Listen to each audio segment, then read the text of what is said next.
Hi guys, మొన్న మేము మామిడికాయ పులిహోర చేసుకున్న. దానికని మామిడికాయకు పైన ఫీల్ తీసేసి ఇలా తురుము పట్టేసుకొని పక్కన పెట్టేసుకోవాలి. చూడండి, ఇలా అంతా తురుము పట్టుకున్నా.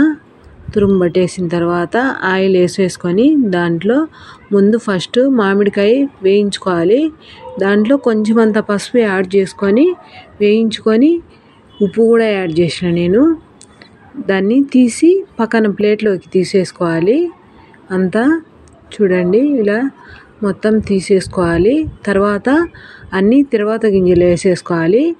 శనగబెల్లు, శనగపప్పు, మినప్పప్పు, కొన్ని ఆవాలు, కొంచెమంత జీలకర్ర, కొద్దిగా కరివేపాకు, ఒక 4 పచ్చిమిర్చి వేసిన, నిలువుగా కట్ చేసి వేసేసుకున్న.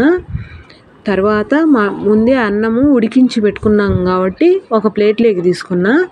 మామిడికాయ వేసేసి ఆ వేయించిన మామిడికాయ వేసేసుకొని తర్వాత వేయించిన పోపు అంతా వేసిన తర్వాత పైన నేను శనక్కాయ పప్పులు, కొన్ని జీడిపప్పులు ముందే వేయించి పెట్టుకున్నా, అవి కూడా యాడ్ చేసేసుకొని కలిపేసుకోవాలి.